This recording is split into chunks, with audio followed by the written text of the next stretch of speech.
Hope, galera, sejam muito bem-vindos a mais um episódio do Hope Pod Save, o podcast da Save. Mas hoje vai ser um pouquinho diferente. Entre os 17 Objetivos de Desenvolvimento Sustentável da ONU, o número 5 reforça a importância da igualdade de gênero para um mundo mais sustentável, alcançar a igualdade de gênero e empoderar todas as mulheres e meninas. Isso significa eliminar todas as formas de discriminação e garantir que cada mulher tenha voz, espaço e oportunidades iguais. Afinal de contas, um mundo mais sustentável passa necessariamente pela equidade de gênero. Mas, será que nós estamos avançando? O que ainda precisa mudar? De acordo com o Fórum Brasileiro de Segurança Pública, 2025 mal começou e os casos de feminicídio já são notícia todo o país. O Brasil é o quinto país mais violento no ranking de 83 países no mundo. E nesse mês da mulher, celebramos conquistas, debatemos desafios e ampliamos o espaço de escuta e troca. Elas estão em todos os lugares, na arquitetura, na mobilidade, no esporte, na segurança, na cozinha, mas, afinal de contas, aonde é o lugar da mulher? É aonde ela quiser. Hoje, nós recebemos no Hope Pod Save mulheres relevantes para a sociedade que enfrentam barreiras e transformam realidades. Nós recebemos Bianca Tomich, policial rodoviária federal, integrante da Comissão de Direitos Humanos da Mulher e do Sindicato da PRF, doutora Patrícia Hackcock, promotora titular da Promotoria de Combate à Violência Doméstica e Familiar contra a Mulher de Belo Horizonte. Também recebemos a doutora Renata Ribeiro, delegada da Polícia Civil e chefe da divisão especializada em orientação e proteção à criança e ao adolescente da Polícia Civil de Minas Gerais. Também a Lídia Fernandes, comandante da Guarda Municipal de Bentim. Meninas, sejam muito bem-vindas aqui ao nosso episódio de hoje, muito especial, muito feliz de recebê-las aqui. E olha só, eu já comecei aqui levantando a questão, né, que o lugar da mulher é aonde ela quiser, certo? Mas eu queria entender aqui com você, aonde não é o lugar da mulher. Na minha opinião, eu acho que o lugar da mulher é onde não é o lugar da mulher, onde tem a violência, preconceito, desigualdade, mas eu queria entender de vocês, aonde não é o lugar da mulher? Boa pergunta. Bem, Tá bem com o discurso pronto, né? E assim, o desafio do não, né? Começar uma resposta com não, Já negando, né? já negando. Na verdade, trata-se com, então, um lado positivo, né? Já que não é aonde ela poderia estar, na verdade, ela sempre pode estar, mas com respeito, né? E se destacando como ela é, com a igualdade de gênero. Quem é você? Me fala um pouquinho de você, tanto da sua vida profissional, pessoal. Midian, atualmente comandante da Guarda Municipal de Betim, e que tem uma grande satisfação, um orgulho em ser, atingiu o topo máximo da carreira. Midian, uma mulher que procura fazer as coisas com determinação, tanto na vida pessoal quanto na vida profissional, e procuro inspirar as pessoas naquilo que eu acredito fazer bem. E se a gente falar um não, primeiro ponto que a gente tem que refletir, a casa é um lugar seguro para as mulheres? Não tem sido, não é? Segundo os nossos estudos e a nossa atuação, a grande maioria das mulheres brasileiras sofrem violência doméstica dentro de casa. Então, quando eu dissesse onde ela não pode estar, eu não posso dizer que ela não pode estar dentro da própria casa. O ideal é que a gente não tivesse violência em lugar nenhum, mas isso ainda é um desafio a ser conquistado. Eu queria que a senhora falasse quem é você, como profissional, como na sua vida pessoal. Me fala quem é a doutora Patrícia. Eu sou uma mulher de 57 anos de idade, 32 deles dedicados ao Ministério Público de Minas Gerais. Eu sou mãe de 2 filhos humanos e 2 canídeos. Sou muito feliz por ter a profissão que tenho. 11 anos, o meu trabalho é o enfrentamento à violência contra mulheres e meninas em Belo Horizonte. E também no estado de Minas Gerais, ao longo de um tempo, eu também cuidei desse tema. Eu sou uma pessoa extremamente feliz realizada e grata a Deus por tudo de bom que eu tenho. Também acho assim, onde ela não quer estar, né? Que muitas estão onde não querem estar. Exato. Às vezes até em casa, né, doutora? Às vezes até em casa é um lugar que ela não quer estar e por motivos, né, de submissão, de violência psicológica, de dependência financeira, ela está ali num lugar que tinha que ser de acolhimento, de segurança, e ela é obrigada por razões alheias, né, à vontade dela, a estar ali naquele ambiente, que muitas vezes é tóxico, né, e se torna o ambiente mais violento que ela possa estar.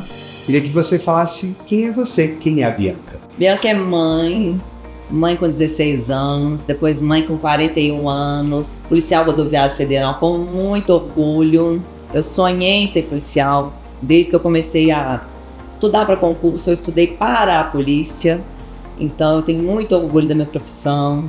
Estou aí ajudando mulheres, né, engajada na luta contra o assédio, né, pelos direitos humanos das mulheres, isso me orgulha muito. E na luta pela sociedade, né, uma sociedade mais justa, mais igualitária, pela equidade de gênero. Eu tenho esperança em poder modificar e dar minha pequena contribuição para um mundo melhor. O lar é o lugar que é mais violento, tanto para as mulheres quanto para crianças em termos de violência. E a mulher, principalmente, ela não tem que estar em um lugar que ela seja estereotipada pelo fato de ser mulher. Então, ela não tem que estar no lugar onde ela é submetida à violência, à falta de respeito, dignidade, e ela tem que estar aonde ela quer estar. Atualmente, eu sou responsável pela divisão especializada em orientação e proteção à criança e adolescente. E, além disso, eu sou mãe do Gustavo, sou esposa do Zacarias, trabalho nessa área da infância já desde 2018, já trabalhei também em área de violência doméstica e tenho muita afinidade pela matéria. Por que não ser livre, ser feliz, sem medos, viver numa sociedade, um país que a gente sabe que é muito difícil, a gente vai falar muito sobre isso hoje, por que não estar num lugar que você possa ser você, simplesmente, independente de qualquer coisa, sem ter medos, sem ter receios. E eu já quero começar aqui perguntando como a união entre as mulheres pode fortalecer o enfrentamento à violência e garantir mais respeito e espaço para todas. Vamos fazer a foto.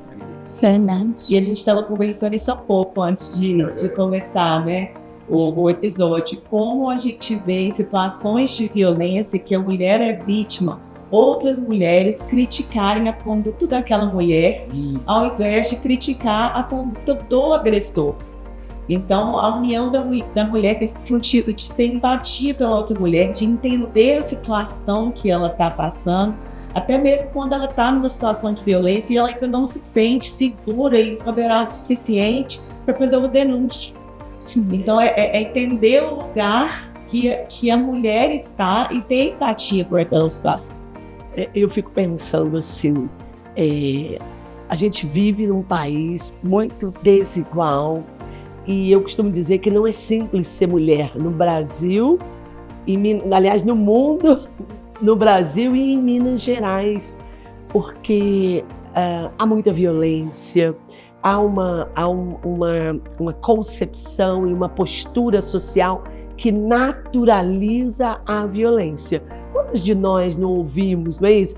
Sofreu violência sexual, olha a roupa que ela estava, onde que ela estava, não é isso? Como é que está a noite, como é que bebeu? Até é interessante que a gente tem debatido muito o que é o consentimento. Mas o que me vem, assim, o que me desperta essa sua pergunta é uma reflexão do quanto nos últimos tempos nós temos avançado. Posturas, né? Eu tenho 57 anos e eu assistia novela. E como aparecia violência, e a gente entendia que era certo, não é isso? Quando o marido batia na mulher, a gente ficava achando assim, bem feito, ela mereceu. Não é isso? A propaganda naturalizava a violência. E a gente, a partir dos últimos 30 anos, eu acho que a partir da Constituição, o movimento de mulheres se uniu, a gente teve a bancada do batom, a gente teve a Carta das Mulheres Brasileiras aos Constituintes, e a gente começou, a partir desse movimento pré-constituinte e da Constituição de 88, a mudar um cenário jurídico e social diferente. Então, hoje em dia, claro que a gente ainda tem muitos desafios, mas você para pensar, o ministro de Estado perdeu o cargo porque ele assediou sexualmente mulheres, não é isso? Jogadores de futebol foram presos porque praticaram violência sexual, que até pouquíssimo tempo atrás isso não aconteceria. Então, passava batido. Então, eu acho que a gente tem avançado e nesse movimento de primeiro, conscientização da nossa sociedade, mudança do sistema legal, não é, Renato? Se a gente fosse debater desde abolir a figura da mulher honesta do Código Penal, não é isso? De mudar o crime, deixar de ser crime contra os costumes e passar a ser crime contra a dignidade sexual, até o fato do estupro passar a ser processado mediante ação penal pública incondicionada. O que significa isso? Não depende da vontade da mulher, não é isso? A violação sexual contra uma mulher é um crime grave. E no Estado democrático, numa sociedade que se diz civilizada, esse crime precisa ser punido. Então, é como que a gente debate que essa ação penal só passou a ser pública e condicionada em 2018. Vale dizer, ontem, né? E aí eu digo, a gente tem esse movimento de conscientização da sociedade para a mudança desse olhar, e essa mudança de olhar também toca todas nós mulheres. Eu acho que a gente tem enxergado mais esse movimento, acho que a gente, nós, né, que lidamos com isso, a gente aprende a não julgar outra mulher, a não criticar. Quantas vezes, Bianca, você ouviu alguém dizer assim, fala sério, a mulher apanhou do marido e volta para ele? Como se existisse mulheres que gostam de apanhar. Nenhuma mulher gosta de apanhar. E como é que a senhora enxerga valor no que faz? Eu, desde pequena, sempre achei que para a gente agir é preciso pensar nas pessoas que nos cercam. Eu não posso ser feliz só pensando em mim. E o Ministério Público me deu esse poder, essa possibilidade de atuar pensando nas outras pessoas. E num país tão desigual quanto o nosso, como que a gente pode agir em nome das pessoas que não têm as mesmas oportunidades que nós? Então, a minha pegada é essa. O valor que eu tenho é atuar em defesa das outras pessoas que não têm as mesmas oportunidades, têm possibilidades e que sofrem, não é? Num país tão desigual como esse. Por que ela volta pro marido? Várias questões, e tem a questão da culpa, tem a questão da vergonha, tem a questão financeira, que é muito importante. A gente pensa assim, ela sai de casa, do que ela vai de comer com o filho dela amanhã? Se ela depende, sempre depende financeiramente. Experiência psicológica, daquele relacionamento abusivo, aquela pessoa já conseguiu dominar a mente daquela mulher, né? Então ele domina totalmente a vida dela, domina a roupa que ela veste, o lugar que ela vai, as pessoas com as quais ela conversa. Às vezes essa mulher está apartada, inclusive, do convívio com a família. Porque muitos dos companheiros, eles vão isolando aquela mulher da sociedade. E eu fico pensando, Midian, o agressor é agressor o tempo todo? Ou ele intercala? Ele intercala, né? Ele intercala. E quando a gente fala de empatia de uma mulher com a outra, em termos da violência, naquilo que ela está sentindo naquele momento, a gente volta lá historicamente, a gente percebe que isso vem, né, dos primórdios, que ele coloca a mulher, acreditava que a mulher ela tinha aquela submissão. Então, automaticamente, as mulheres eram educadas da seguinte maneira: não, você tem que estar no seu lugar, o homem que é o líder. Então, a partir daquele momento, você tem que ser submissa a qualquer situação. Isso e dentre essa situação, isso era a legalidade, era a lei. E quando entra, que eu considero ainda grandes desafios, já avançado, muito bem dito pelas doutoras, mas a gente volta historicamente para que a gente consiga ver que é algo que tem que se mudar culturalmente, a educação. E quando a gente trabalha com a educação, a gente trabalha com incentivo e com a prevenção, e implementar isso a partir das mudanças de leis, que foi dito ontem, né, 2018, por exemplo, é muito recente para que você tenha um resultado tão satisfatório e dizer assim, realmente tem que entender todas as mulheres que deve existir essa empatia ao receber uma mulher, né, uma com a outra, a entender aquela situação de violência que ela vivencia naquele determinado momento.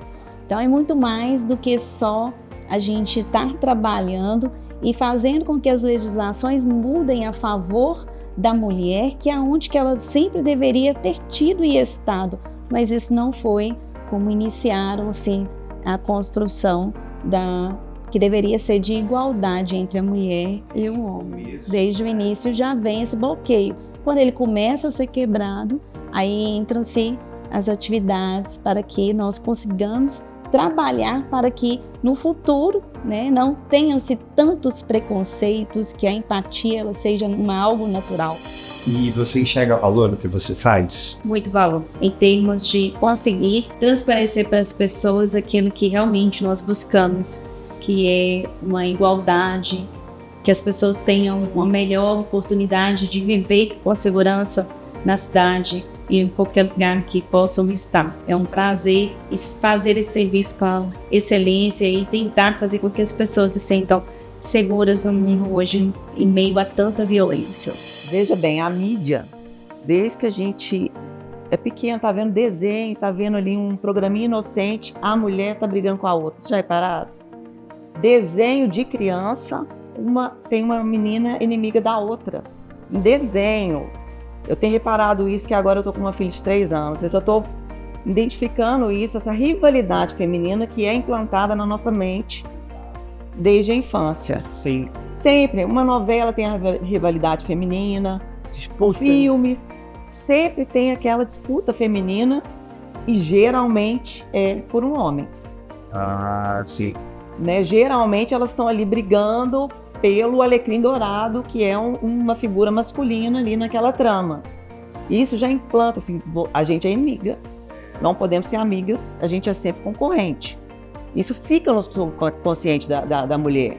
E essa concorrência, assim, isso, você falando agora, parando para pensar, sempre existiu na mídia, até mesmo com as apresentadoras de televisão, aquelas apresentadoras famosas de programa infantil, sempre criava-se uma rixa entre elas, que elas são inimigas, cantoras também. Quem sabe se é verdade. Exato. Mas por quê? Mas por que uma mulher ela é inimiga da outra? Por que ela tem que ter essa competição tanto pelo alecrim dourado ou até mesmo disputar um espaço ali no trabalho?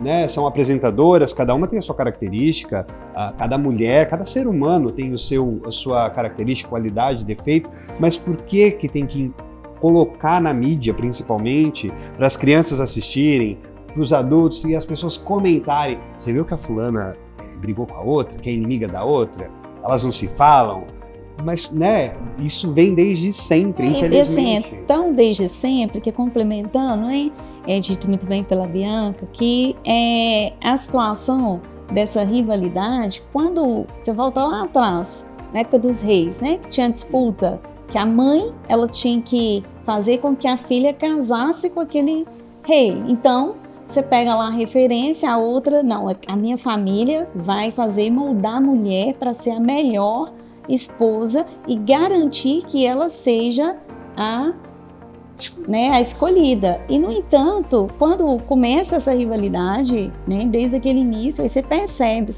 Então, não, eu tenho que ser escolhida, eu vou fazer melhor para que eu tenha esse lugar. Aí começa uma com a outra, algo que não deveria, por causa que é como diz a doutora Bianca, o alecrim dourado. Isso não é tão antigo, porque eu tinha uma gravidez na adolescência. E isso é muito pesado, eu vivi isso. Interrompi uma fase da minha vida que me custou muito caro eu não ter vivido essa fase. Mas quando a minha avó, primeiramente eu engravidei, meu pai falou, tem que casar. Que vergonha, você tem que casar. Imagina o que seus avós vão pensar. Enfim, casei. E quando a minha avó soube da gravidez e do casamento, falou assim para minha prima, que era mais velha. Eu tinha 16 anos. Tá vendo?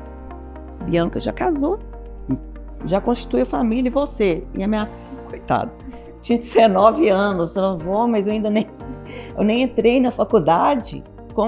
na cabeça dela, eu estava certa. E Porque eu já tinha arrumado um marido seguir os padrões da sociedade. e feito a minha vida. E a minha prima estava ali, solteira.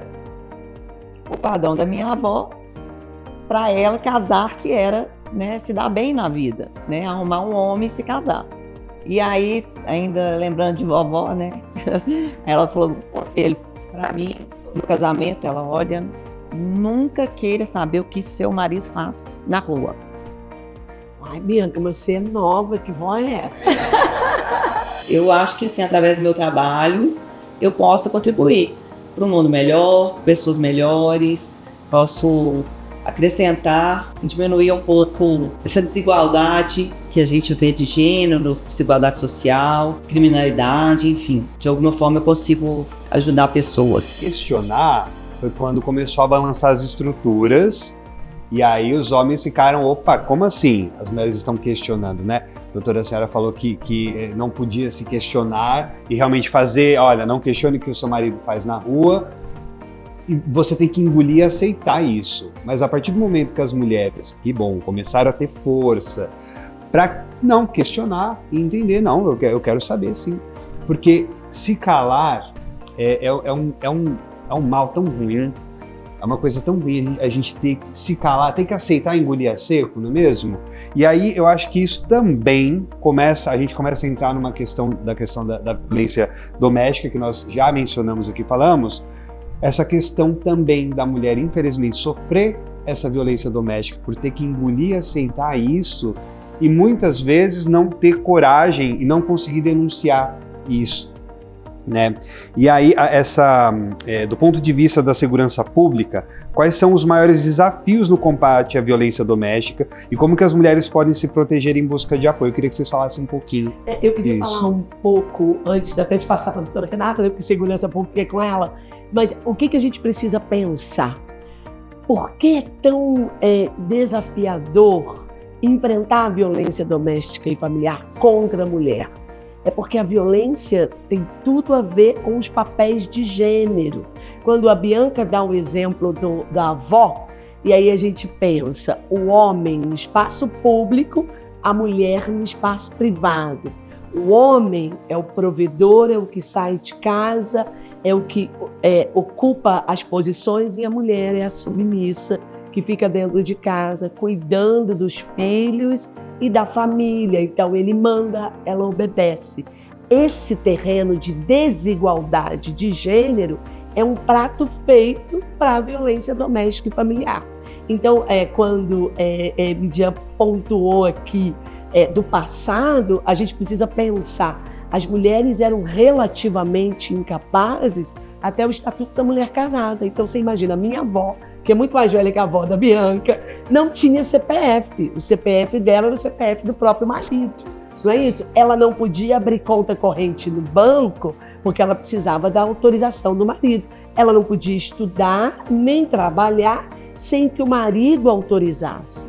Esse é o cenário atual? Não. Felizmente, nós tivemos o Estatuto da Mulher Casada, nós tivemos a Constituição Federal, nós tivemos o Código Civil e a realidade, o homem era o chefe da família, não é isso? E havia para a mulher o dever do débito conjugal, então a mulher era obrigada a ceder às violências sexuais perpetradas pelo marido. Até hoje, a violência sexual intrafamiliar, a violência sexual conjugal é um desafio posto para todos nós. Mas o que eu quero pontuar? Então, são os papéis de gênero que naturalizam a violência e fazem esse terreno fértil.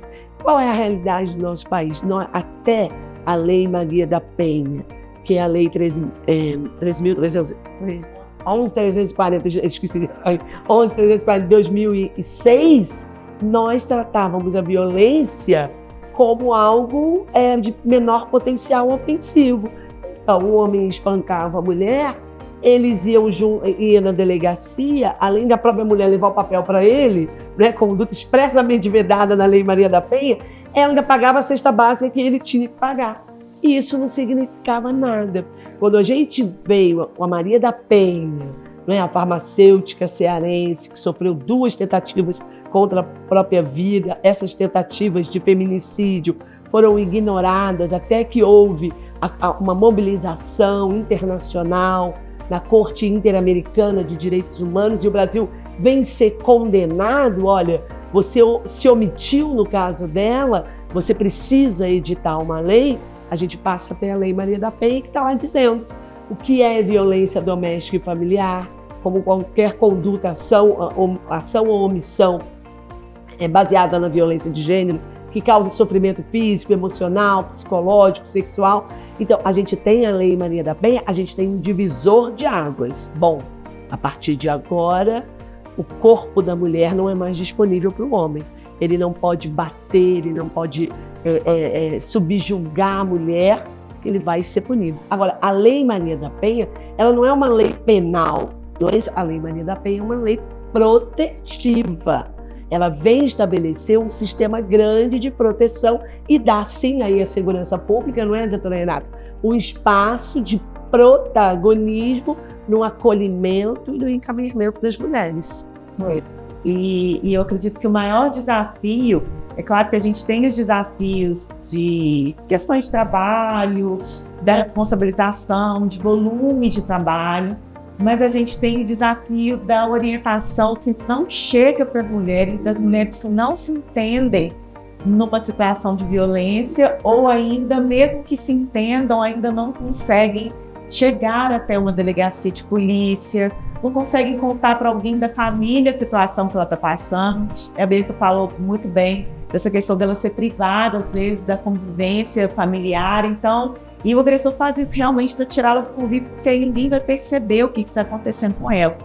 Então, eu acredito que a gente ainda tem esse desafio de muitas mulheres que ainda não conseguem ter a orientação ou ainda não se enxergarem numa situação de violência. Eu atuo com meninas, com adolescentes, e às vezes chama muita atenção de ver uma menina, às vezes, de 16, 17 anos, achar bacana que o namorado não permitir ela sair com as amigas, não permitir ela usar determinada roupa, quando ela tem o direito sobre o corpo, sobre a autoestima, a autodeterminação dela, mas normalizarem isso e achar que isso é bonito. De que, eu tenho um namorado que cuida de mim, então ele não deixa eu fazer isso, então isso ainda me chama muita atenção. Ainda é um desafio a gente ver uma geração tão nova e ainda acreditar numa cultura, né, machista, patriarcal, que é da época da avó da doutora Patrícia, da avó da Bianca, que não deveria existir hoje em dia. E com crianças eu já não vejo tanto. Tá. Mas aí com crianças que eu convivo eu já vejo, sim, que elas não têm essa questão de divisão. E eu vejo muito claro, na minha época, a educação física na escola era para meninos um esporte, para meninas outro esporte, né? A menina nunca jogava futebol, a gente nunca tinha dia de jogar futebol. E hoje eu vejo em escolas infantis como que é bacana os times já terem mulheres, meninas e meninos jogando de forma mista. E um dia o meu filho me perguntou, por que os times do Brasil, da mulher, por que é separado? Por que a marca não pode jogar com o Neymar? Nossa, meu filho, vamos começar assim. Pergunta mais fácil. Vamos pensar nessa boa ideia. Esse questionamento, porque não entra na cabeça dele, se na escola dele todo mundo joga junto, por que ele não pode ter os dois jogadores que são ídolos jogando juntos numa seleção brasileira? Sim. Mas a gente ainda tem esse desafio ainda com relação a mulheres adultas e infelizmente eu ainda vejo com adolescentes.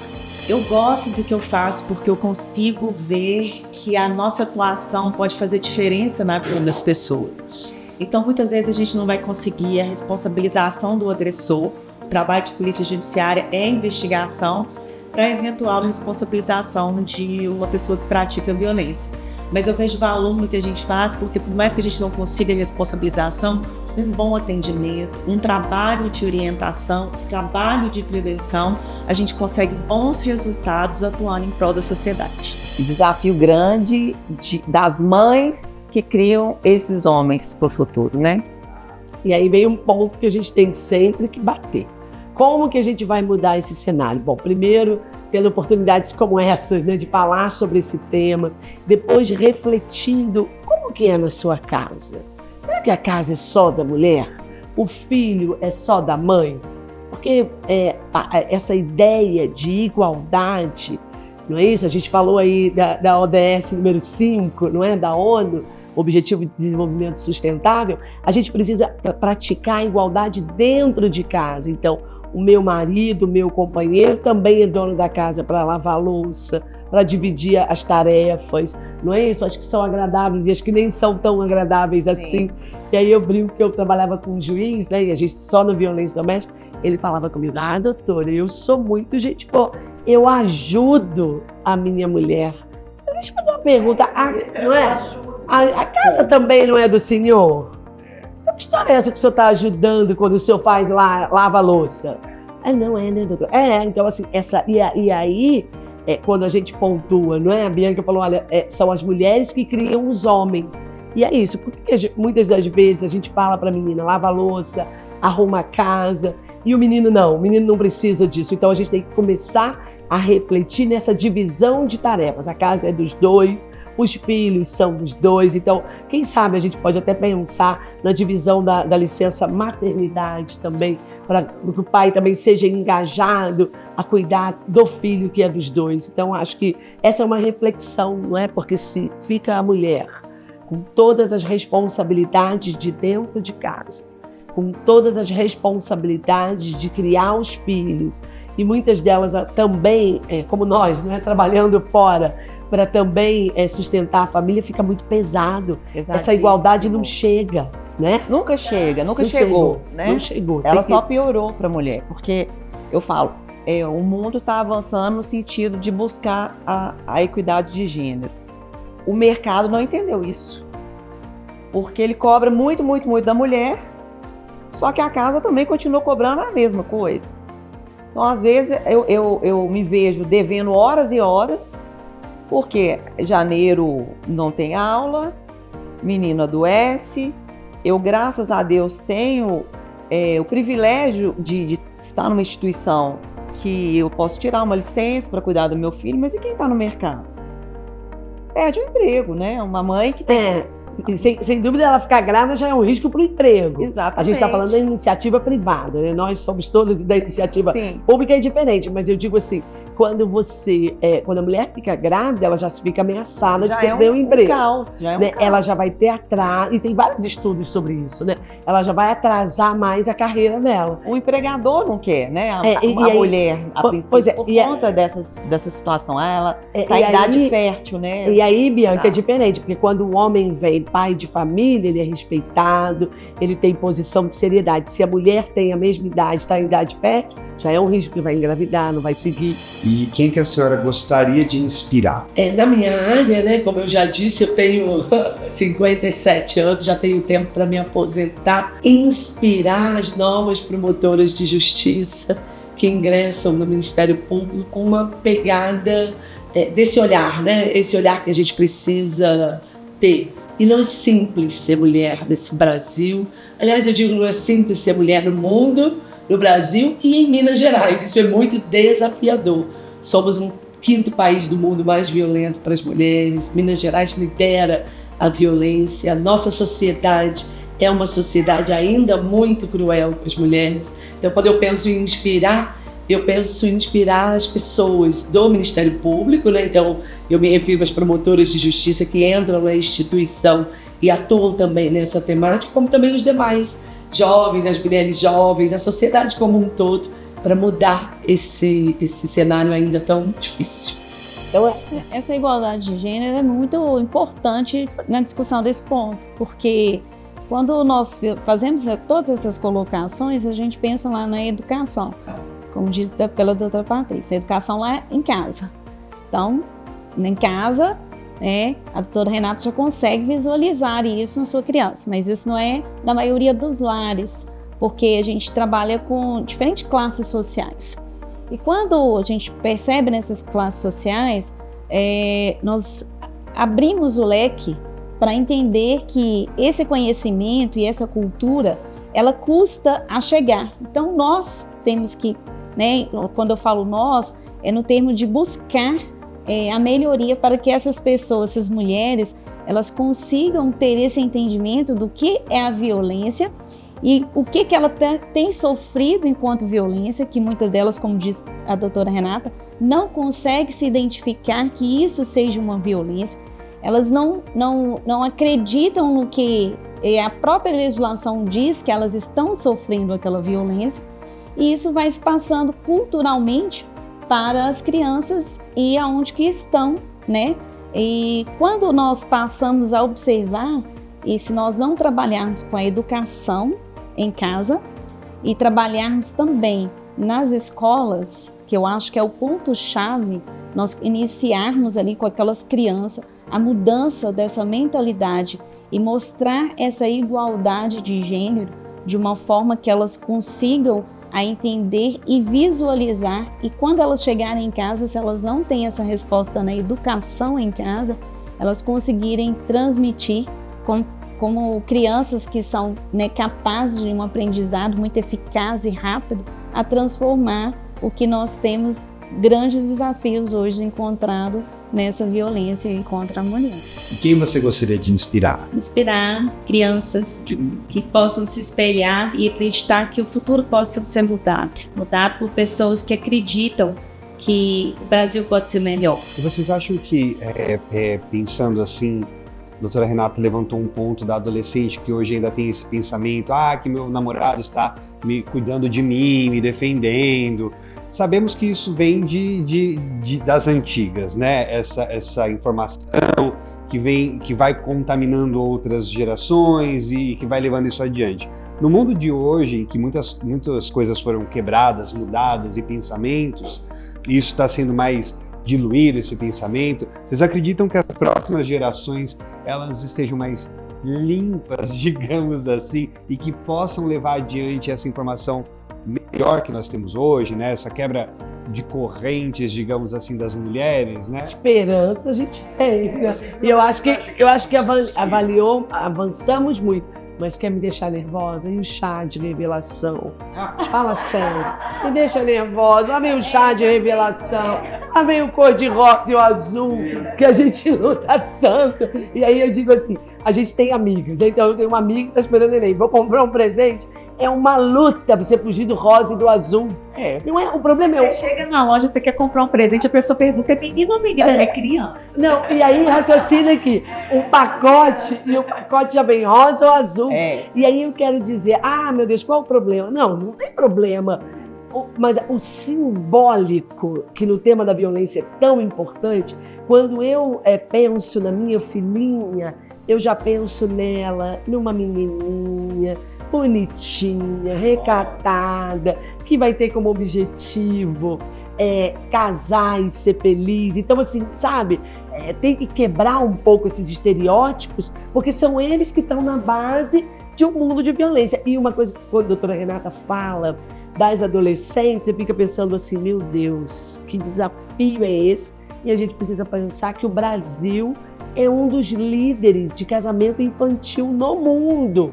Porque a gente tem a mania de achar assim, não, casamento infantil é na Ásia, é na África. Não, porque o casamento, né, a gente considera aquela menina de 14 anos que sai de casa e vai viver com um namorado. Não é isso? A menina casamento formal. Como foi o seu, a propósito, né, Bianca? Com 16 anos. Casamento infantil. Gente, eu não sabia o que assim, eu não tinha muita noção, né? Hoje eu vejo que eu era uma menina mesmo. Não, era uma adolescente. Mas na época, adolescente tem uma cabeça de achar que sabe tudo, né? Não, claro, mas eu digo assim, não estou te criticando, Bianca. Eu mas a ideia é como é que é a visão social. Isso. Essa ideia de que casou. A minha mãe era uma mulher muito à frente do tempo dela. Ela já morreu há muitos anos e ela dizia, casou, tá amparada. Brincando, né? Porque a gente tinha essa visão. Casou, tá amparada. Pode ser assim, o ó do borogodó. Mas eu tô casada, eu tô bem. O primeiro marco da vida da mulher é casar. E aí eu quero dizer, tem problema de casar? Claro que não. O que a gente quer é que as pessoas sejam felizes. E o que é felicidade para um ou para outra é diferente. Mas o que não pode ser o único objetivo da vida, o casamento, e por conta desse casamento, e isso tem tudo a ver também, né, doutora Renata, com a violência doméstica, porque assim, eu tolero tudo, mas eu não posso perder esse marido. Pois é. E se perder, o que vai acontecer? não é? E aí, Você vai continuar às vezes, vivendo da mesma forma. E aí a gente às vezes atende, não é, doutora Renata, Midian e Bianca, a gente atende mulheres que falam assim, tem 20 anos de um relacionamento abusivo, 25 anos presa num casamento pautado pela violência. Outro dia eu fiz uma medida protetiva de um casamento de 55 anos. Ela com 73, ele com 78. E o medo dele matar, porque ele tinha uma porção de armas de fogo, falou, eu vou matar. Então você fica pensando, ai meu Deus, sabe? É desafiador. E também a gente pega meninas de 18, 16. Mas eu acho que é importante. Eu nunca vi uma mulher nessa idade procurar uma medida protetiva de uma medida protetiva. Mesmo porque tipo assim, geralmente são mulheres que daquela época já sofriam essa violência e era natural, né? Ela nem sabia que estava. Aliás, isso, é verdade. Ainda hoje, a mulher muitas vezes não sabe, né? Essa questão de romantizar. Ele está me protegendo. Não só adolescentes, doutora Renata, mas muitas mulheres adultas também vivem nessa condição de começar um relacionamento e tá ali envolvida, né, naquela paixão, aí o cara começa a sufocá-la, a controlá-la, e ela não consegue ter esse discernimento, que aquilo ali é um controle, não é amor. São coisas muito diferentes, mas ela ali apaixonada, ela não percebe aquilo, aí começa a afastar das amigas, programas que as amigas, né, não tem muito a ver, insere ela na vida social dele, e aí a vida social dela começa a não fazer mais sentido. Quem você gostaria de inspirar? Mulheres, meninas que estão aí sonhando, mulheres que querem entrar na carreira policial, homens também, pessoas que querem modificar de alguma forma, né, o mundo, querem contribuir, que as pessoas que queiram entrar na polícia entendam que elas estão ali numa missão, né? Ser policial é uma missão, ela é abdicação, ela é um dever. Então, que eu inspire essas pessoas, que elas entendam que elas têm um propósito de vida, que muitas vezes elas têm que renunciar muitas coisas, mas que vale a pena. Quando a gente faz de coração e vê o resultado, vale muito a pena. Assim, sabe? Quando eu observo isso, parece que, assim, que a figura dela vai deixando de existir. Ela vai perdendo a essência. Não, e aí, por isso que vem um outro ponto. Quando uma pessoa pergunta para mim, doutora Patrícia, qual é o maior desafio para lidar com o fenômeno da violência? Eu respondo, a gente tem inúmeros desafios, mas um dos que talvez seja o maior é a própria mulher enxergar o contexto de violência que ela está e se organizar para reagir a esse fenômeno. Então, se eu estou vivendo num casamento e aí eu acredito que é um controle, é sentimento, não é isso? Não, eu já peguei procedimento e que a mulher tinha que fazer chamada de vídeo para mostrar para o homem onde eu estava. Inclusive, esse de hoje que eu passei para te mostrar, esse caso. Então, ela tinha que fazer chamada de vídeo para que o autor visse aonde ela está. Que ela está, o horário de chegar em casa. Então, esse controle, uma mulher inserida no contexto de violência, ela leva tempo para chegar. Às vezes ela acha, não, porque tem problema, ele bebeu. Não, ele está aborrecido do trabalho, não gosta mesmo de mim. Então, até que ela desperta. Isso não é amor, é violência. Então, ela precisa enxergar isso e aí, claro, se preparar para reagir. E não é fácil, não é isso? É simples. Por exemplo, a mulher diz, estou sofrendo violência, vou na delegacia, denuncio e aí faço o quê? Volto para casa? A mulher não acorda, um belo dia e fala, hoje eu estou em relacionamento abusivo, peraí, vou pegar minha bolsa ali, deixa eu ir na delegacia. Não é assim.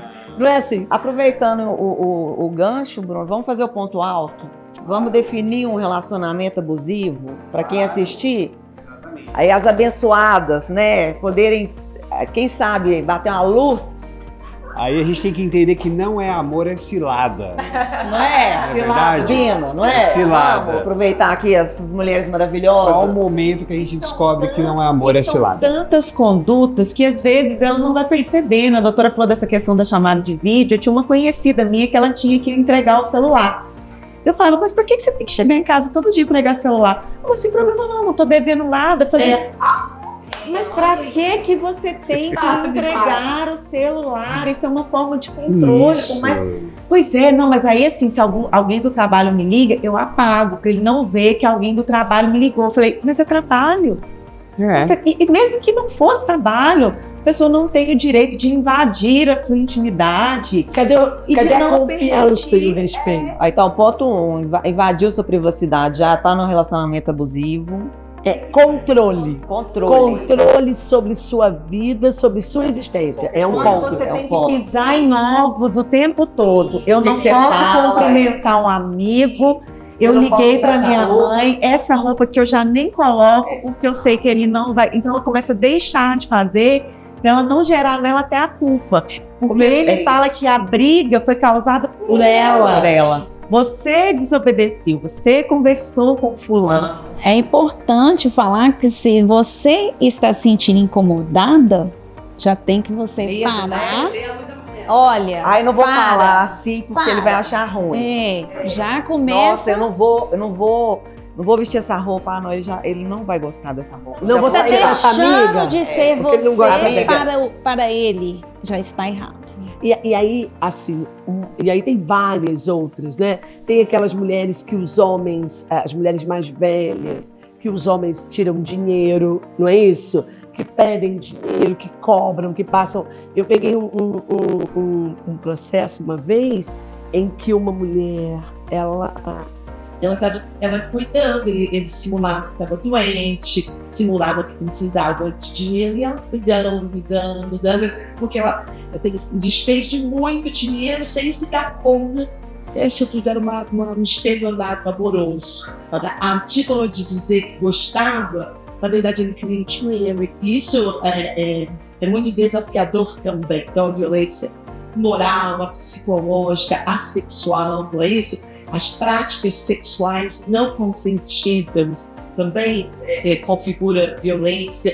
Então, são várias situações que configuram o Não relacionamento. existem brincadeiras, né? As tal brincadeiras de ofensas, né? Ah, não, eu só brinquei, eu só quis, né? Encostou. Ah, que brincadeira é essa? Mas, Não. e aí, o que eu pensei a partir então, do que a Bianca levantou? Vamos pensar. Então, o ponto é, nossa ouvinte, a partir do que a gente está debatendo, ela se deu conta de que ela é uma mulher em situação de violência. Como reagir? Aonde ela busca ajuda? O que ela deve fazer?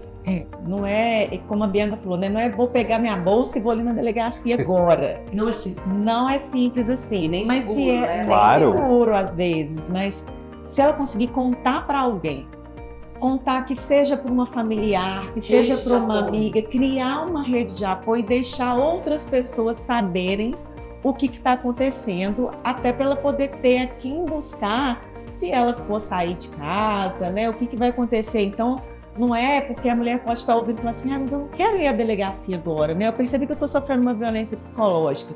Eu acho que romper seria o ideal, mas a gente sabe que não é fácil. Não é romper. simples. Terminar um relacionamento que é bom. Já é difícil, imagina terminar um relacionamento que você já está com a sua autoestima baixa, que você depende financeiramente. Não é simplesmente, termina com ele. Quem que a senhora gostaria de inspirar com esse trabalho tão bonito? Eu gostaria de inspirar as pessoas para que elas se conscientizem que a gente não pode tolerar nenhuma forma de violência e que denúncias podem e devem ser feitas. Geralmente a pessoa já tá assim, no chão. Porque, além de tudo, ele vai tirando a autoestima, vai tirando... Essa mulher, ela tá muito fragilizada. Então, eu diria assim, uma terapia. Mas aí é desafiador, porque muitas das nossas mulheres não têm condição São de fazer. de pagar, e isso não é uma política pública constituída. Mas o que eu penso? Bom, primeiro ponto, ela enxergou a violência. Segundo ponto, o que ela dá conta de fazer. A ideia da doutora Renata de acionar uma rede de apoio é muito importante. Família, irmãos, amigas íntimas, com quem ela possa desabafar e com quem ela possa começar uma reação. Sim. Antigamente, o mundo hoje está muito diferente, né? Antigamente a gente não namorava, noivava e casava. Ela sentia uma sequência. Hoje está tudo meio diferente. Mas eu digo assim, tem que se planejar para essa ruptura. E aí, o que a gente orienta quando uma mulher está em situação de violência, mas ela depende economicamente, ela tem filhos pequenos e ela não pode imediatamente sair dessa casa? Primeiro, tem aquelas medidas imediatas. Procure não responder às agressões verbais. Esconda, se possível, facas, objetos cortantes. Faça, quando a violência acontecer, e se ela acontecer, não corre para a cozinha, não corre para o banheiro, que são lugares que dentro da casa pode acontecer. E às vezes a mulher está tão indignada que ela responde e acaba também provocando, o que é muito natural. Mas a partir do momento que ela enxergue que o contexto dela de violência é grave, se ela conseguir não responder, ajuda também a evitar o episódio de violência. Começa a separar documentos, se você pudesse guardar um dinheiro separado com essa amiga, com essa irmã, se organize para pensar numa reação que te garanta uma ruptura menos violenta. E claro, quando você reunir condições, você pode procurar a delegacia de mulheres perto da sua casa ou qualquer delegacia de polícia para fazer um requerimento de medida protetiva. Um ponto que a gente também fala, a Bianca falou do atendimento psicológico, claro que ele é sempre muito importante. Nos lugares, a gente diz, há os serviços do eixo socioassistenciais estão preparados para acolher mulheres em situação de violência. Então, CRAS, CREAS, Centro de Referência de Atendimento à Mulher, são espaços, até o posto de saúde mais próximo, tem havido um movimento de conscientização e de formação dos profissionais para acolher essa mulher e para apoiá-la na tomada de decisões. E é claro, né, que a gente complementa que esse primeiro momento, ele é muito válido, mas a mulher ela precisa entender qual que é a gravidade que ela está sofrendo naquele determinado momento daquele tipo de violência, né? E quando nós colocamos que ela pode se apoiar em alguém, às vezes por uma dependência financeira, uma dependência emocional e diversas outras dependências, fazemos essa colocação de uma forma que aquela situação ela não está no ápice, né? Então, assim, no nível mais grave. Porque no nível mais grave, aí essa mulher ela tem que tomar medida de emergência, né? Acionar os órgãos, né, de segurança pública, 190, a Guarda Municipal 153. Então, assim, estamos aí para poder garantir que aquela violência ela cesse, ela acabe naquele determinado momento. E aí entra-se a rede de apoio àquela mulher, é acolhida na delegacia, né? O CREAM está sempre nas delegacias em conjunto. Então, essa mulher ela começa a ser assistida e ela começa a abrir a sua mente de como ela poderá ser ajudada, né, a superar essa dependência que talvez ela possa ter, né? E aí, o que a Lei Maria da Penha dá a ela de possibilidade? Não é? O que ela pode, a partir da Lei Maria da Penha, requerer? Ela pode requerer, né, a medida protetiva, né? Pode estar, né, a doutora Renata pode falar muito bem, né, sobre essa medida, né? A doutora também pode falar muito bem.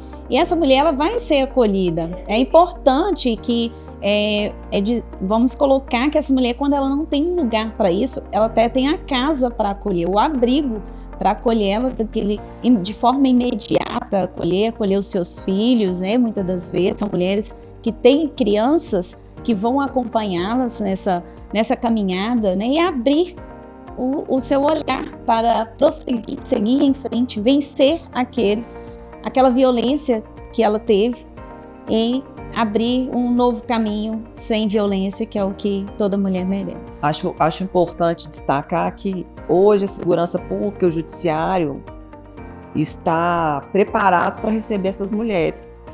As medidas protetivas de urgência, que são, vamos dizer assim, quando a gente discute, não é, doutora Renata, qual é o maior avanço da Lei Maria da Penha? É prever as medidas protetivas de urgência, que são medidas destinadas a proteger a integridade física e psicológica de uma mulher. Então, como que a gente faz? No estado de Minas Gerais, aliás, e no Brasil, né, a principal porta de entrada para os requerimentos de medida protetiva é a segurança pública. É a Polícia Militar, é a Guarda Civil que atende essa mulher a partir de um relato, encaminha para a Polícia Civil e a Lei Maria da Penha elenca as medidas protetivas que podem ser afastamento do agressor do lar, que é um ponto que a gente destaca, proibição de aproximação de uma distância determinada, proibição de contato e de aproximação, proibição de ataques pela rede social, existem os alimentos provisionais, existem encaminhamento do agressor a grupo reflexivo de homens autores de violência, que é um ponto que a gente também precisa falar aqui. Qual é o papel do homem nesse cenário para mudar a violência? Ele tem um papel para tomar, sim, e tem várias outras medidas. Quando esse pedido, então, quando uma mulher chega à delegacia com o pedido de medida protetiva, a delegada de polícia tem 48 horas para remeter para o juízo e o juiz tem 48 horas para decidir. Aqui em Belo Horizonte, que a gente tem, né, um privilégio, em algumas cidades maiores de Minas Gerais, em que o sistema está muito rápido, eu já vi medida protetiva requerida, deferida e o acusado, o autor, o requerido, intimado em 3 horas. O pedido foi feito, deferido e encaminhado. Então, ou seja, no máximo 96 horas, Pelo menos está garantido a ela a proteção. já tem a medida. E o afastamento do lar é importante ressaltar, mesmo se a casa for dele. Porque muitas mulheres chegam e falam, eu queria afastamento do lar, mas a casa da família dele, a casa da mãe, o terreno é de não sei quem. Mesmo que a casa não seja da mulher, ela tem o direito e o juiz pode determinar o afastamento. Afastamento como uma medida destinada à proteção da integridade física e psicológica da mulher. Não é ali, nesse momento liminar, rápido, de proteção da mulher, é para protegê-la de mais violência. Quando a gente fala de medida protetiva, a mulher já está no contexto de violência e a ação de todos nós, né, da segurança pública, do sistema de justiça, é para interromper esse contexto e evitar um feminicídio, né? Outro dado importante, doutora Patrícia, que ao contrário de que muitos pensam, a mulher que denuncia, Bruno, Sobrevive. o índice de feminicídio é menor nos casos das mulheres que denunciam. Porque no popular, eles falam, não adianta nada, vou denunciar para quê? Vou denunciar no outro dia ele tá aqui. Mas, estatisticamente, as mulheres que vão à delegacia e buscam essa medida, elas morrem menos do que as que ficam caladas. Ou seja, esse agressor, ele fala, opa, ela já tomou o primeiro passo. Ele precisa ser inibido, de alguma forma. Então ele já fica com o pé atrás, porque ela já foi, a segurança pública já está ali de olho nele, assim, digamos, né? Já foi levantada a bandeira, um alerta. Essa mulher tomou uma iniciativa, não é mais aquela mulher vítima boba que ele estava ali fazendo o que queria. E mais, a gente tem uma escala. Então, como funciona? Uma mulher, então, vamos pensar aqui na nossa hipótese. Uma mulher se conscientizou, se organizou, pediu a medida protetiva. Então, a delegada encaminhou, o juiz deferiu, o autor da violência foi intimado, mas não está cumprindo. O que acontece, né? O que a gente também sempre rebate, fala e esclarece é que as situações são variadas. Se um autor da violência intimado da medida protetiva descumprir, ele está incorrendo em crime. É crime descumprir medida protetiva. Então ele pode ser preso e se ele não for preso, ele pode ser submetido a uma advertência, ele pode ser tornozelado, né? Passa a ter tornozeleira eletrônica e a mulher fica com o aparelhinho de monitoramento. Ele passa a ser acompanhado mais de perto pelo sistema de justiça. E é importante que essa mulher ela não tenha receio em estar ligando, acionando os órgãos de segurança pública e pedindo para que haja aquela intervenção naquele momento, porque é um descumprimento de medida. Então, a gente vai lá, vai atuar, vai recolher aquele autor novamente e levá-lo mediante a autoridade. Então, ele precisa entender que ele vai continuar tentando, ele pode continuar tentando, mas uma hora ele vai parar. Ele vai parar por quê? Porque o sistema vai pará-lo.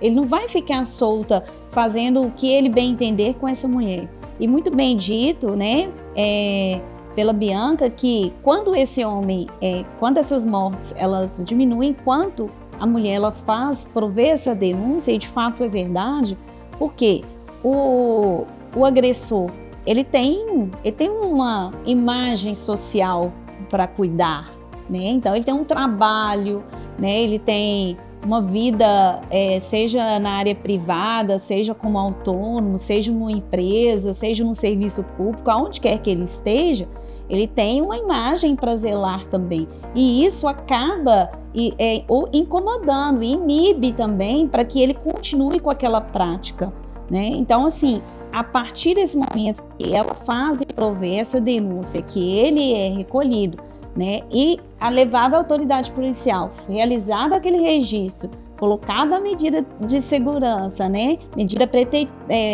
protetiva da mulher, e eles começam assim, opa, não, se eu descumpri-la, aí então realmente o índice ele cai e a mulher ela fica mais segura. Então não precisa ter medo, tem que fazer.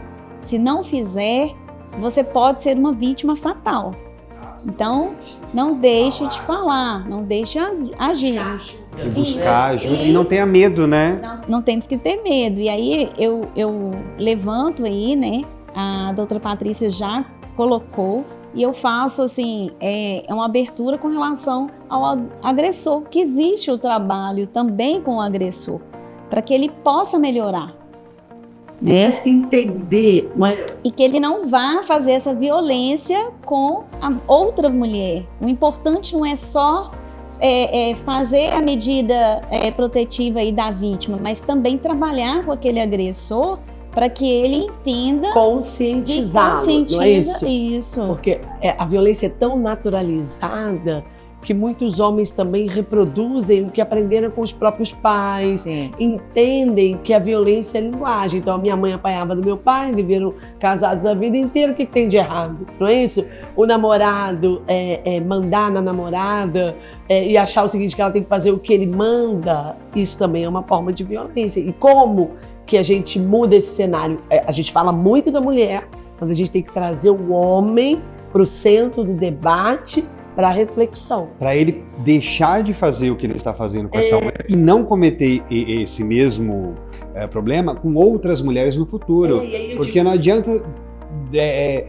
tudo bem, separei de uma mulher ali, tudo bem, tive aquele problema e tal, agora eu vou começar um relacionamento. Vai começar tudo de novo? De novo, e aí ele precisa virar a chave.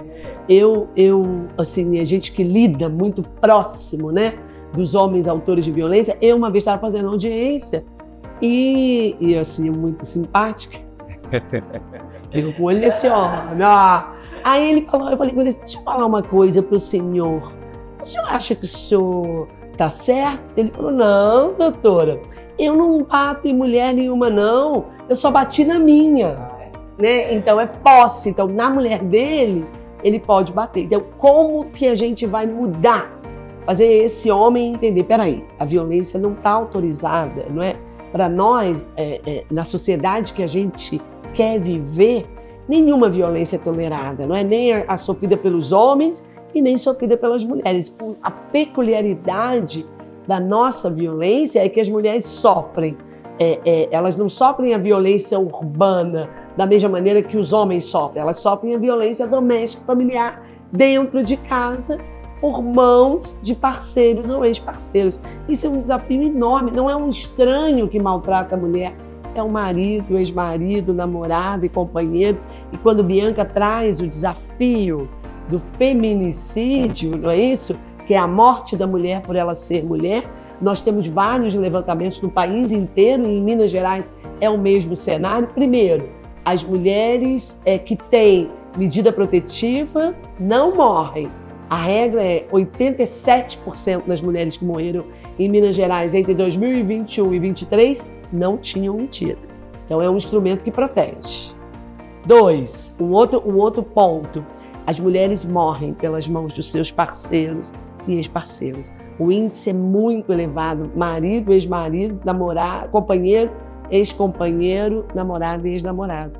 Então não é um estranho da rua. Ora, se a mulher morre dentro de casa e se ela morre pelas mãos de parceiro ou ex-parceiro, o feminicídio é um crime evitável. A gente já sabe aonde ele vai dar se a gente não acolher essa mulher. Então vamos Por isso a gente trabalha tanto, né, meninas? O tempo inteiro. Para pensar assim, olha, vamos interromper esse contexto de violência e evitar essa E morte. mudar essa história.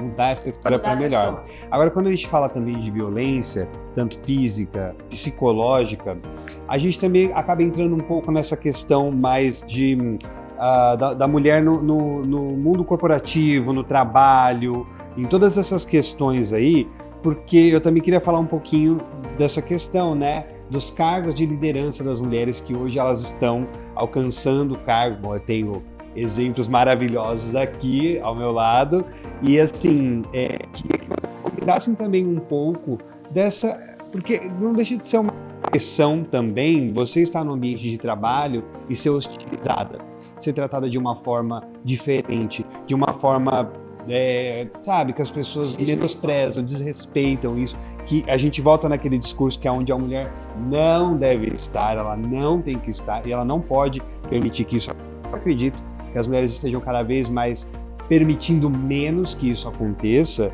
E entrando então nessa questão, em algum momento vocês sentiram que vocês precisaram demonstrar ainda mais competência para ser respeitada pelas equipes, por superiores?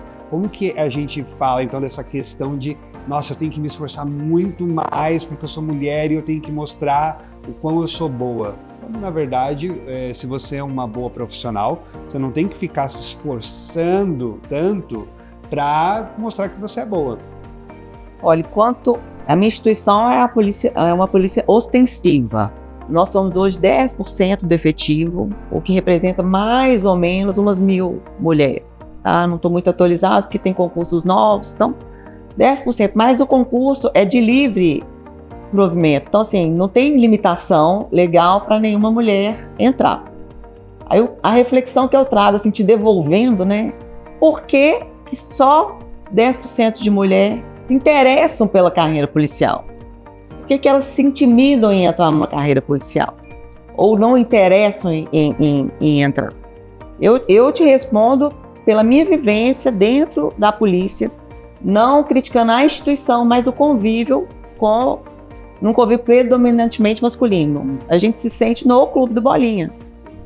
A gente se sente invadindo o espaço masculino. É o sentimento. Eu estou ali invadindo um espaço que não é meu. É esse o sentimento. Então, assim, realmente, a gente tem que transpor barreiras, a gente tem que, ao tempo todo, demonstrar a nossa força, a nossa competência. Somos provadas, a gente é observada, a gente tem que se vigiar, a nossa postura e ir rompendo, né, à medida do tempo. Hoje eu já tenho estou indo aí para quase 15 anos, mas sempre com barreiras a enfrentar todo dia e não cessa, né, mas estamos aí, firmes. São colocados como desafios mesmo, muito bem dito, porque quando tratamos de um espaço totalmente, vamos colocar totalmente, porque se a gente, né, a porcentagem tão mínima da mulher nas forças de segurança pública que considera-se que é na totalidade. E quando nós falamos desses desafios de gestão, por mais que estamos capacitadas, você tem que colocar o melhor conhecimento ali para mostrar e demonstrar que as suas decisões, elas são iguais a que se fosse de um sexo masculino. E elas importam, tanto quanto. Tanto quanto. Mas não precisa de você provar isso, não precisaria de você provar se você já tem o conhecimento. Você estudou, você está ali, assim como o outro. Passou no concurso, tem a mesma capacidade. Fez o curso de formação. Fez o curso de formação, foi tudo igual. Mas na hora de um poder de decisão, por que tem que ser diferente? Exato. Esta é a colocação, acho que em grandes termos, né, geral, podemos falar em cada posição de cada mulher que está aqui presente em sua né, força de segurança pública, né, É, no e judiciário. é muito importante ter essa representatividade feminina, principalmente nos cargos de segurança também, e cada vez isso aumentar mais, e ter que o lugar da mulher também pode ser na segurança, por que não? Porque você tem que se sentir no clube do Bolinha, se sentir mal por isso, imagina, sendo que é um direito de todos, estudaram igual, tiveram as oportunidades tanto quanto outras pessoas, ninguém tá ali com privilégios porque é mulher ou porque é homem, é por merecimento, por esforço, A né? gente tem visto vários avanços, né? Claro que a caminhada é longa, mas já me sinto esperançosa, né? Que bons tempos estão vindo e creio que a gente vai avançar ainda muito, ainda temos muito campo, né, meninas, para poder avançar. Mas assim, graças a Deus eu vejo o início, né? Esse avanço, assim, a gente considera que, né, atualmente foi nomeada, né, a primeira comandante do Corpo de Bombeiro, né, a primeira mulher, né, A chefe e a chefe adjunta são mulheres, a corregedora geral é mulher. Esse avanço tem acontecido. Então, assim, nas guardas municipais, muitas mulheres são comandantes. Né? Então, assim, estamos vendo isso acontecer.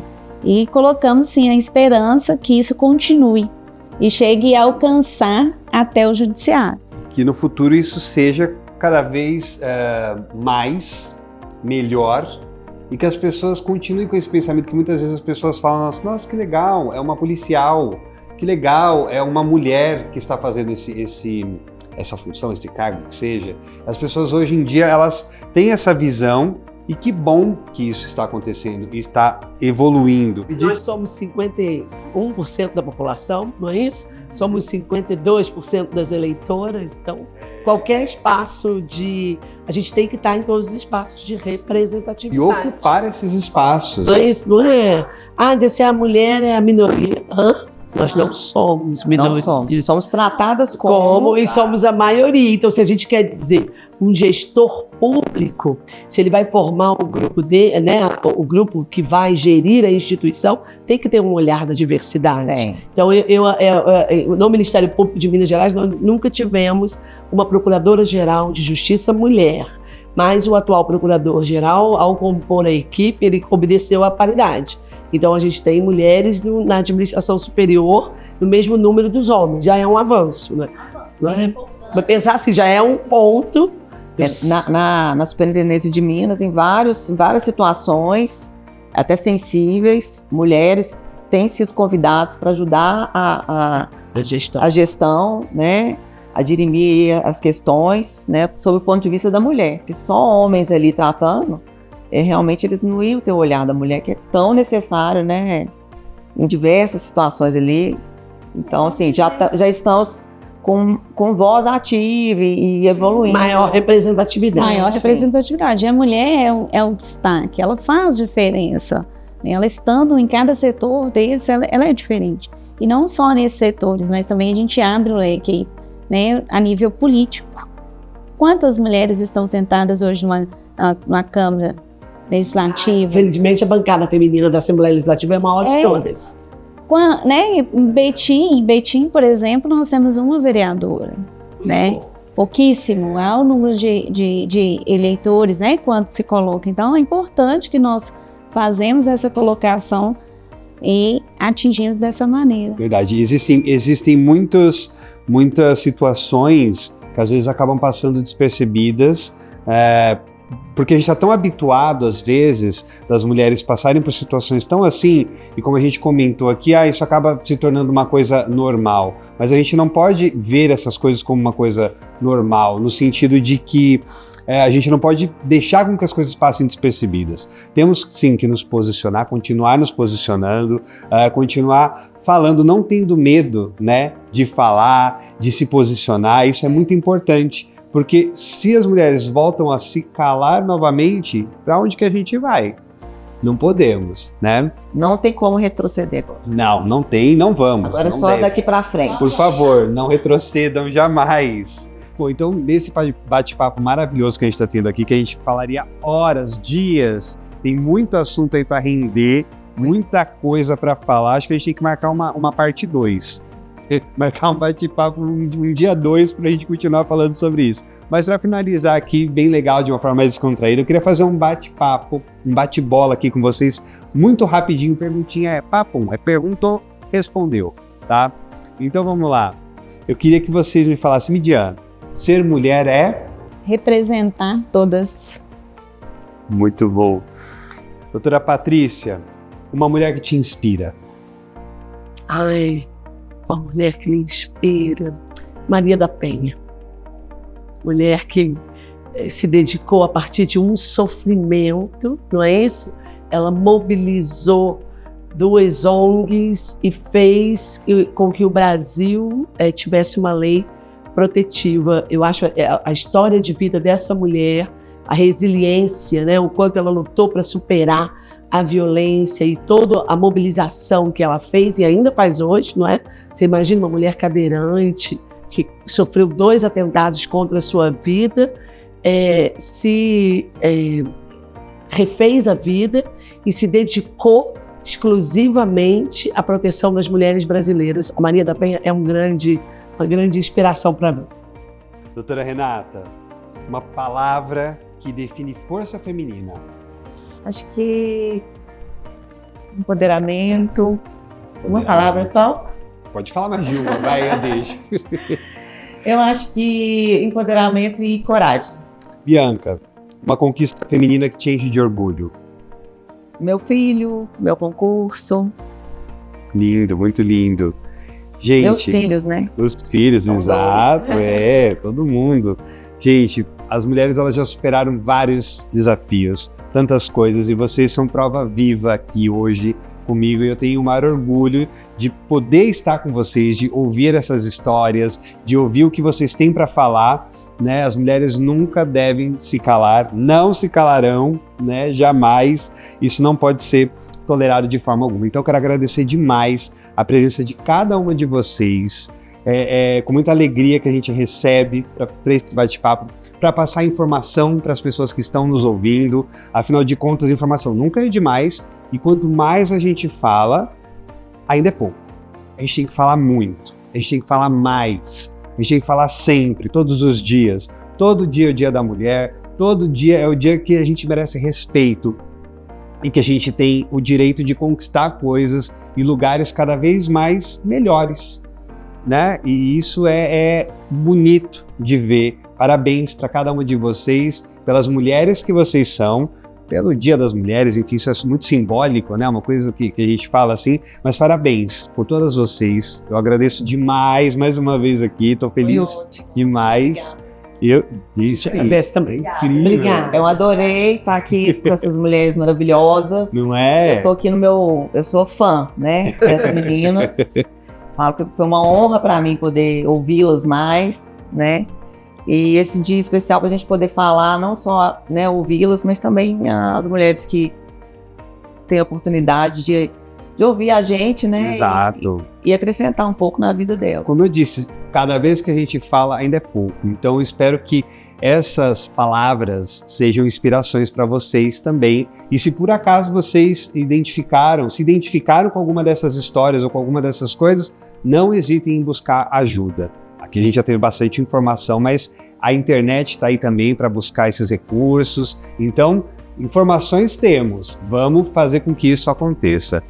Galera, eu quero agradecer demais também por vocês terem acompanhado esse bate-papo, essa edição super especial do Dia das Mulheres. Não deixem de acompanhar a gente nas redes sociais, no Instagram, no YouTube. Se inscrevam no canal, ativem o sininho, porque a Save está sempre trazendo coisa boa, novidade e informação para vocês.